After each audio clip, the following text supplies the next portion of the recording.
thanks for joining today. We're really happy to have so many of you with us. What we're going to be doing today is having a focus on Gatsby Benchmark 1. I know that that's an important part of all of our on our minds this term for a number of reasons that we'll go into. But yeah, we're going to be giving some top tips around Benchmark 1. As Jamie said, we'll have time for Q&A at the end, but please do write your kind of questions or thoughts into the chat as we go, and Jamie and I will try and pick those up as we go through, or we can kind of take any mop-ups at the end. We've also got a kind of breakout room planned for halfway through the session, so we'll have a chance to chat to each other and share some best practice too. But let's start, and Jamie's gonna kick us off. Goodness, excuse me. So hopefully you're prepared to be hearing about why we're here today, talking about Gatsby Benchmark 1, and in particular why Jenny and I thought it was an important benchmark to focus on was with the Careers Booster Fund that at the moment. We'll be covering that very shortly, but I know a lot of people in my network are looking to apply or have applied already for that funding that's open at the moment. Looking towards building that robust program that leads, it's long-standing, sustainable, really is the key groundwork for meeting all of the other benchmarks. So we feel this is something that's more achievable at the moment whilst we're still working and learning remotely. And the fact that it is an entire school approach. We obviously have the priorities of your students in their transitional years 11 and 13. I feel sometimes maybe the younger years can get a little bit forgotten through no fault of anyone, but this is why we feel Benchmark 1 was such an important thing to focus on today at a time when it's maybe most appropriate.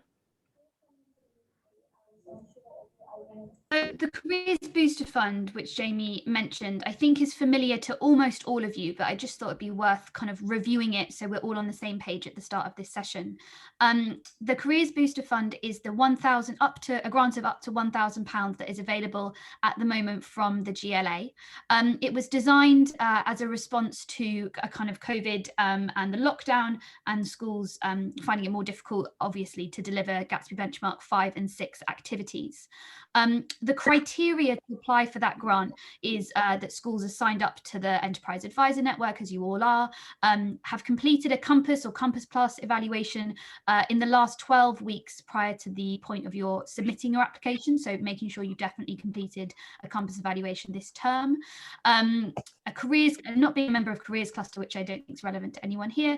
And then that final criteria that the school or college has completely and fully achieved Gatsby Benchmark 1, which is obviously why we're all here today. A couple of top tips for those applications as you're completing the application form online when you get to that stage. It's really important to be very clear and specific about what you want to spend the money on. So having a kind of itemized list of what your costs expect to be and what they add up to, the total amount you're applying for, as well as being clear on your application form about how the activity that you want to spend the money on is going to impact the school or college's kind of Gatsby Benchmark 5 and 6 activity scores on Compass. When you get to that application stage, though, Jamie and I are 100% here to support you. So feel free to put some time in our diaries to do it with us online, or to kind of send us your notes or your plans, and we can have a read over them before you put that application in. So don't feel like you have to do that part alone. Key dates to remember with the Booster Fund is that the deadline for application is the 15th of March.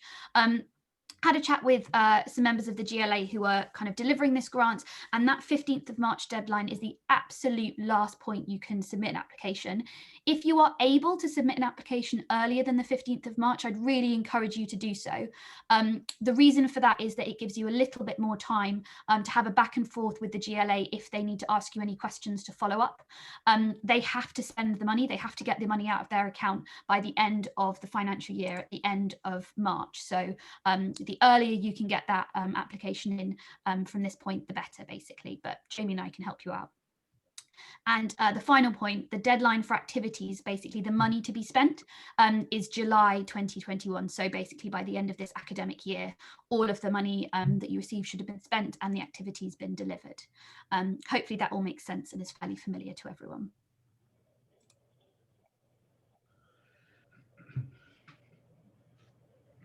Thanks, Jenny. So we're talking about benchmark 1, and in particular, Jenny and I wanted to cover the trends that we found across the majority of our schools in our networks at benchmark 1, where things seem to be missing the most, where the most common challenges are. And what we found to be was it being approved by the Board of Governors and or having the approval of the SLT at school, having the information on the school's website with the information aimed specifically at those 4 stakeholders that you see there, the students, teachers, employers, and then parents / carers. And similarly, having the careers plan evaluated for effectiveness using the systematic feedback from those same 4 stakeholders. So these are the key things we wanted to cover today. It looks like Jenny's just vanished, which is a shame. Well, while we wait for her to return, those are the key things we wanted to cover today. But I would invite people to put in the chat other parts of benchmark 1 where they find they also have a struggle. While these are the key points we're going to cover, we want to know from you, what else do you struggle with? What else could be a common challenge that perhaps Jenny and I have missed? I've only taken over this role at my school since September as deputy head, and we do have a careers lead, but they've stepped into a different role for this year, so they're acting head of year, and then they're not going to be in school in their normal role next September either. So there are a number of things that I'm the deputy head, so having it approved by the senior team, not a problem. Job done, but at the moment I'm not actually clear when the last time it went to governors was, and that's on my list of things to do. The website, I think, is the most tricky one, and I was looking at that over half term, and it's a job that I didn't get completed, and I looked at some good examples of other schools that Jenny had directed me to, but clearly there's quite a lot of work that goes into that, and I think our careers plan probably needs a bit of updating, having seen some other people's, even though I think it was done last year. So I'm just throwing those things out there. Yeah. I think one of the common themes was around the governors not knowing who they are, and secondly, I think, well, for Southwark College especially, I'm sure maybe others feel the same, is also getting feedback from parents, which is a struggle. But yeah, there seems to be the sort of challenges, I think. That's really good to know. Yeah, we'll definitely be touching on both of those elements today, and we can come back to them in the kind of Q&A at the end of the session as well, for sure. That's good to know. Anything else anyone wants to share before we move on? I'll start sharing my screen so we can move up. Was someone about to talk? No. Okay, cool. I'll start sharing my screen in a moment. Share screen. Okay, but I've not used Zoom for such a long time, right?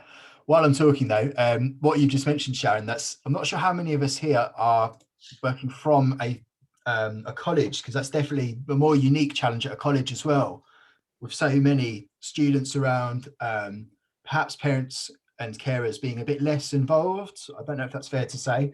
Can be much harder to get that feedback from them, and the same with governors. Sharon and I work together. It can be hard to get on their radar. Excuse me. But that's the first thing I'll cover here, and I'll try not to talk for too long. We've already been here for half an hour, and I know it's the end of everyone's day, but I've pulled together governors and SLT. There's largely the same approach, the same way to try and meet this or achieve this part of the benchmark. And the wording on Compass involves those 2 bullet points there, that your careers plan is approved by the Board of Governors and has the explicit backing of senior leadership. So making sure it is on their radar and they've seen it and they've got no problems with it is the layman's terms of understanding that point. The first thing I'll share is governors. How, firstly, just to get it on their radar. Key thing here, the easiest way to achieve this, I would say, and we'll go through 3 levels of achieving this shortly, is to get it on the agenda for their next meeting and using all the access points you have that are listed there. So there should be a careers link governor at every school and college. That is the careers governor, the person who we need to have the best relationship with as careers leaders and as enterprise coordinators, Jenny and I.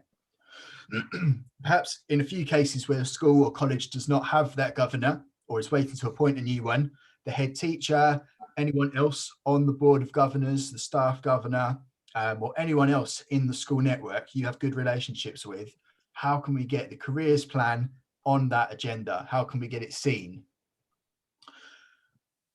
I've just mentioned having sort of 3 levels of approval is almost the ways we can tick this box on Compass.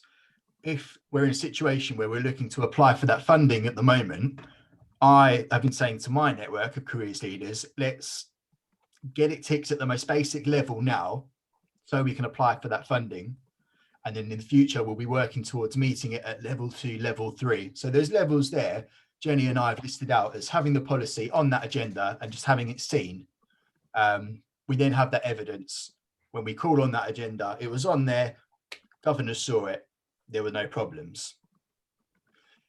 Meeting this part of the benchmark at a higher level, though, involves those next 2 points, having that careers governor lead the discussion at that meeting. So making sure it's seen, it is discussed, the points are covered in general, and knowing that it is known and understood to the Board of Governors.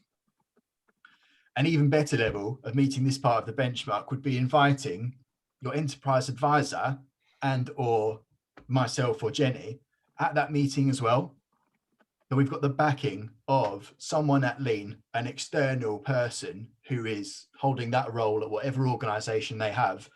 You know, we're here, we're a part of this careers plan, we're here developing it, and we need you as the Board of Governors to just see it and approve it and make sure you are happy with it.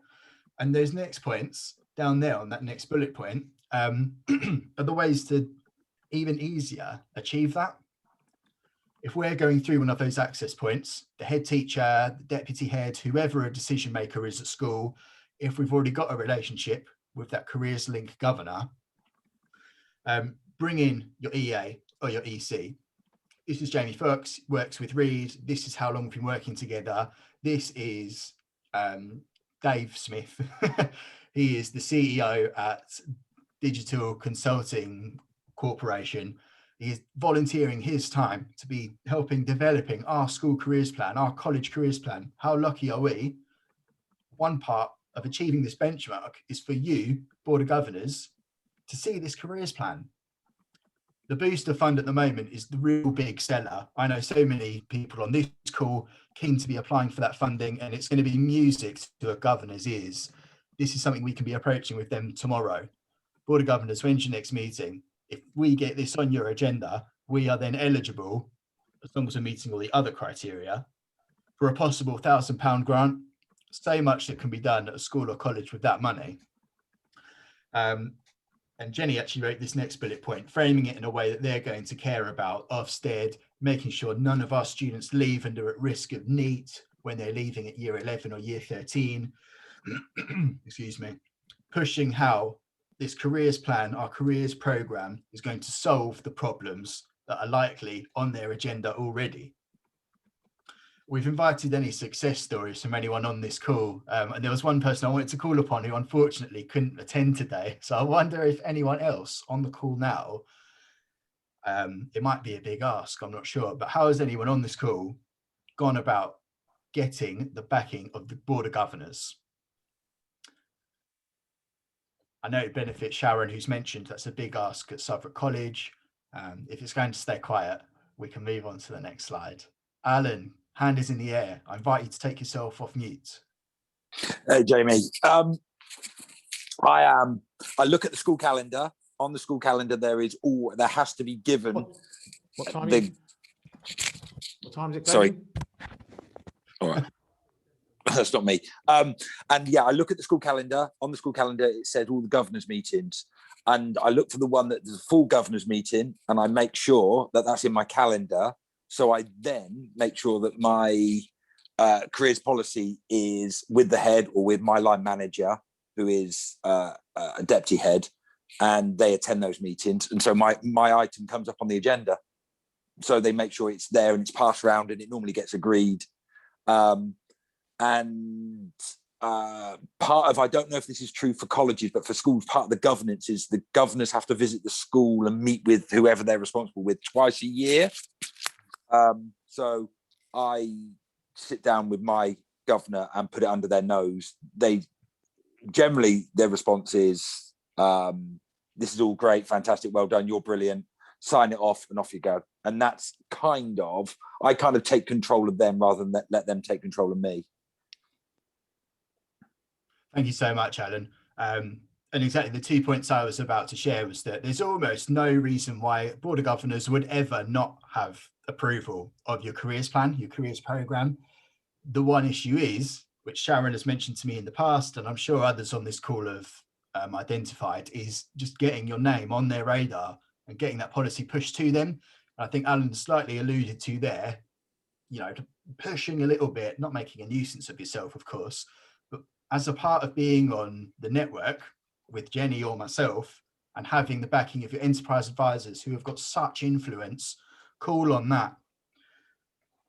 I'm going to move on to the next slide, and hopefully Jenny will stay with us to talk about having information tailored on the website for your stakeholders.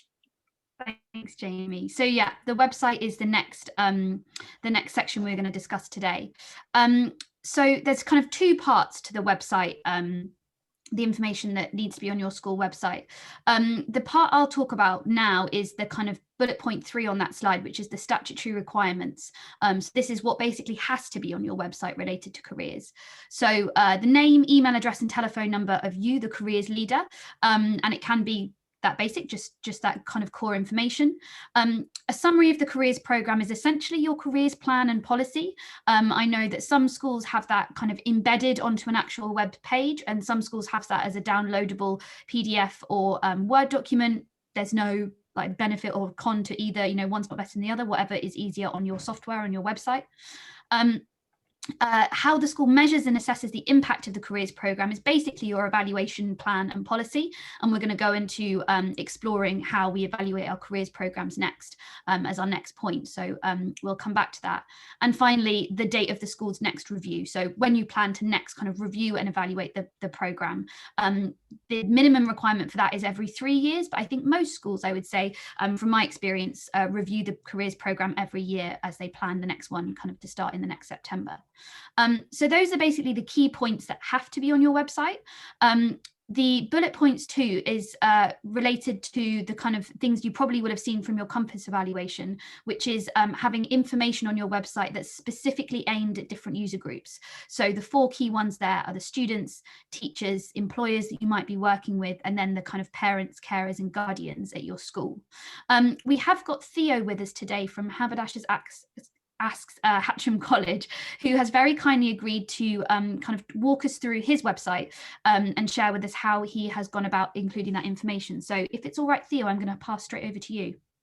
Yeah, that's fine, no problems. I share my screen because that's the best way to start doing this. If you give me 2 seconds, just let me know if you can see my screen. Yeah, apologies. I don't know why. We usually use Teams, so I've never used Zoom before. But yeah, this is fine.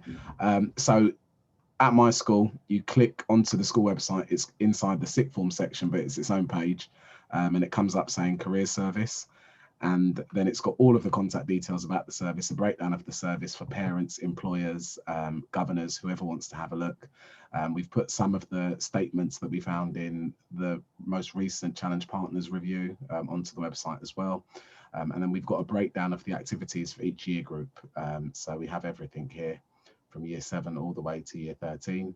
And then we've got a useful documents and links section, which is here as well.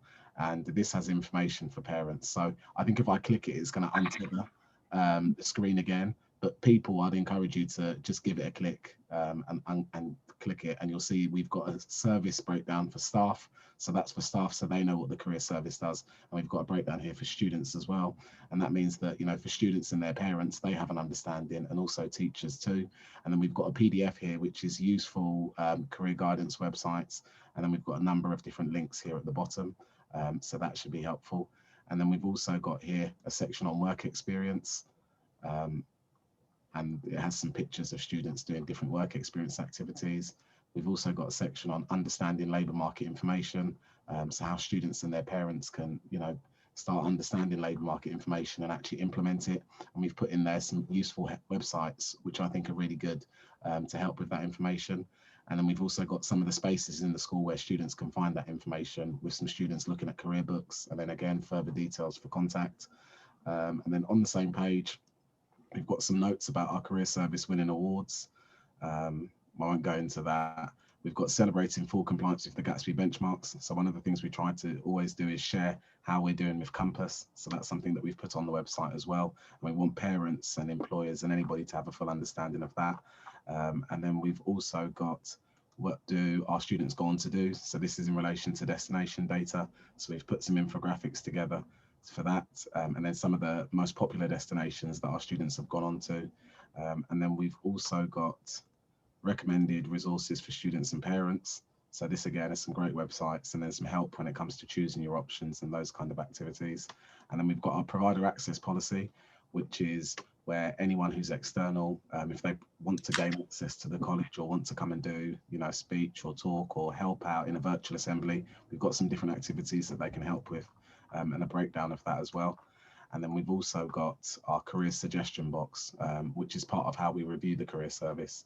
And the student can click that, it'll take them to a Microsoft Forms link for that. So I'll stop sharing because I don't want it to mess up if I go and do something else, but hopefully that's given everyone a good understanding of our webpage, and I'll copy the webpage into the chat box in a second. So yeah, thank you. That's really helpful. Thanks so much, Theo. I think something that's I'm always really struck by when I have a look at your website in particular is the balance between kind of providing useful links. And I think something I've shared with quite a lot of my network already this term is being able to kind of curate your webpage into being almost like a launch pad for each of those user groups to launch off into finding more information about whatever it is thereafter, whether it be labour market or UCAS or apprenticeships. But the other thing that I think is done really well on this example is being able to kind of shout about your successes and using your careers page as a way to say, look at the great stuff we're doing. And that can attract, you know, other employers to come and find you and want to kind of work with you directly. And it can also attract the positive attention of your SLT, your governors, and your parents and local school community as well. So I think having both of those elements is a really fantastic thing.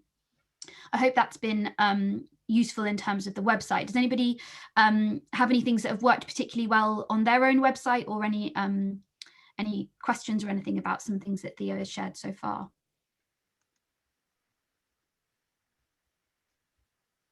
Yeah, just this, Deborah. It's really comprehensive, really good. It's made me, inspired me to really review our website. I like the fact that you've broken down by year group, and I think we have as well, but I think what we've done for Key Stage 3 is very generic. So it's really good to see the detail in your policy. So I'll be having a better look at that. Oh, thank you, Deborah. Appreciate it. We might actually, I'll try not to plagiarize too much, but yeah, that's fine. Absolutely. I think the other thing that might be worth highlighting really quickly, as I know we're moving on, is just as Jamie discussed the kind of levels of approval within the governing body. Let's get the basics down. You know, if we're applying for this booster fund, if we want to kind of get to the basics of Gatsby Benchmark 1 this term, get the kind of core information down for each of the user groups and have those links that they can launch off into. And the website is something that we can continue to curate and build on over the course of the rest of this academic year and into next academic year as well. So don't put too much pressure on yourselves to have to create something like Theo's managed to achieve straight away. Let's get the basics down first, and then we can continue to build on it over a period of time is definitely my advice. Jamie, back to you, and we're going to move on to evaluation. Good stuff. Thank you, Theo. Thank you, Jenny. Thank you. You are happy to share the link, if you're happy to share the link to your website in the chat. I know a lot of people would appreciate it. I plan to just talk about this for a few minutes because I really think it'd be valuable to have question and answer time. Jenny and I don't want to assume we have all the answers for you, but the evaluation was the other or the third thing we identified as a common challenge for achieving benchmark 1 completely. And to go over the wording very quickly, under Compass, it mentions your careers program is evaluated for effectiveness at least every 3 years, and it's evaluated using systematic feedback from those 4 stakeholders. So we're breaking this down into almost two-pronged approach. In that first, we need to have an evaluation plan of how and when we are going to gather feedback. And to talk about that very quickly first, we've broken this down further into each of those stakeholders. And they're largely the same in that for employers and for students, we should be collecting feedback after each event that is delivered, if that's an assembly, a talk from an employer, etc., as well as feedback, which is either termly or yearly from students, or genuine program feedback from those employers if they're working with you long term. If it's the first time an employer is working with you and you're providing that feedback form from that first event that they've ever done for you and your students, perhaps a question on there could appear as, would you be willing to work with us again? Build those networks, the longevity of your careers plan, etc. So that's sort of the how and when that we would suggest for those two stakeholders. Teachers, really easy way to get this to tie in with benchmark 4, linking curriculum teaching with careers, which is another big struggle I find with my network with regards to the benchmarks. So similarly, an annual evaluation of the careers program, and tie in some of those questions with, are your students talking to you about that event that was the other day and how it links to their maths lesson, or a bit more creative than that example, but we can link it in there, and that's something Jenny and I can assist on, as well as your enterprise advisor. And similarly, after a specific event, it can be a really quick Google form pinged email across to them. It can be quite informal feedback as well, but I think it just helps to build those bridges a bit, perhaps, where there's less of an established relationship with your curriculum teachers. Parents and carers is where the difficulty lies, probably the biggest challenge that Sharon has mentioned already, and especially even more at a college, which is where Sharon is working at. It's probably better to understand what's necessary and what is like more likely to be achievable, rather than aiming, I mean, we should always aim high, but aiming higher than is likely.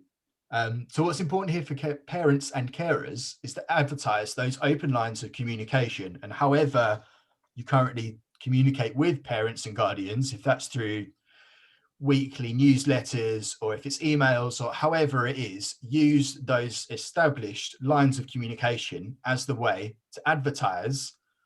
Do you even know about careers at name of school? What is your young person talking to you about recent events?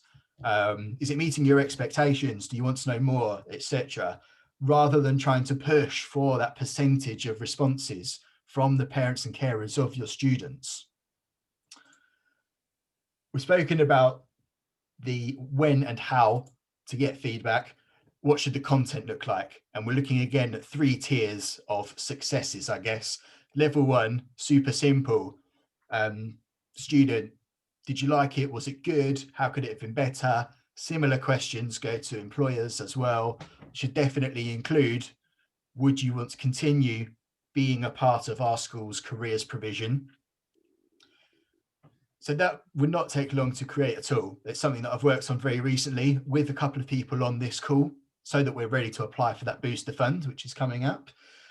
Mid-level, Jenny and I sort of spoke about this the other day.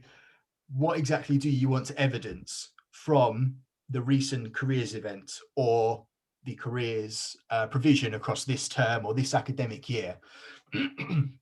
What exactly are you going to ask to get that information? And I guess it's the evidence of the students learning, rather than just, was it good? And would you want to hear from Jamie at Lawyer Group again? What exactly have they learned from that encounter? How interactive has it been? And as we continue collecting that information, that feedback, is attendance improving? Top level tier, being the expert at collecting that feedback, having it fitting with the theory of change of the whole experience and development plan of the school's careers program. And this is something that won't be achieved quickly. We sort of have to go through these levels. We can't go straight in with, I want the content of my feedback evaluation to be level 3 straight away. We should definitely be starting at simple, building that groundwork of what are students' opinions so far of our careers delivery, and building upon that. And I know Jenny put this link on here. I wonder if you want to share quickly the usefulness of this link, Jenny. Thanks, Jamie. Apologies again for my absence. Yeah, so I've been having a look around, kind of trying to gather examples to support some of the my network I'm working with this term on this evaluation. And I would honestly say the best examples I have found of one place, a one-stop shop to find a big kind of hive mind of questions, if you will, is the example evaluation forms on the CEC resource directory. I've popped a link in here, and I can include a link in the chat in a moment. But honestly, it has got the kind of largest number of questions that you can choose from. And I think, yeah, as Jamie has probably said, the advice is to definitely keep it short and sweet to start off with. Let's get those key questions down. Did you like it? How could it be better? And we can build up to those next level of asking those kind of more strategic and impact focused questions later down the line. But yeah, getting those basics right, I think, yeah, the CEC resource directory examples are the best I've found so far to kind of basically pinch which questions you want to ask from. Hopefully have Jenny and I's email addresses already, but we wanted to wrap up the slides here. We are hoping actually to wrap up a few minutes earlier, but what we really want to do is invite questions from anybody and everybody here now in the chat. Unmute yourselves. What has been clear, what hasn't been clear, what hasn't been covered. So the floor is open. For me, statutory expectations, evaluations, really important. So even given the careers fair I mentioned tomorrow, it's really given me some food for thought in terms of some of the questions we might ask the students in terms of feedback and for future planning. So yeah, I think the statutory expectations and CEO's his policy and also the governors. I'm part of SLT, so I tend to take it for granted. I don't ask the governors anything. It's like, well, I'm doing it. I mean, what are you going to say opposite to that? But I think just to show some kind of participation, some involvement with the governors, feedback, challenge. I think I'd be looking at that in future and not taking things for granted. Yeah. I think that's an interesting point about the governors. I'm a governor of a primary school, so it's a slightly different situation. But I know that when a teacher kind of gets in touch and brings something to the table of a governing board meeting, it's always really well received. I think governors love to, well, from my experience, hear about what's going on and are really keen to offer. So I do encourage you to push to go and yeah, knock on their email inboxes and take things to them.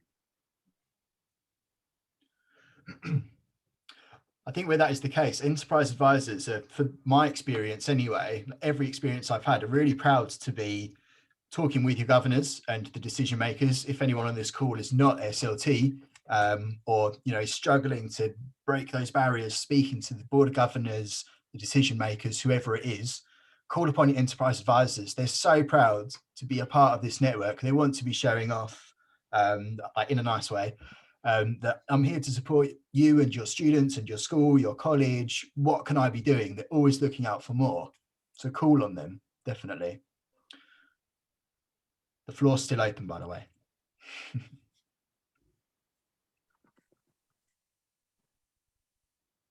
But if there's no more questions, that's also not a problem. They can go in chat.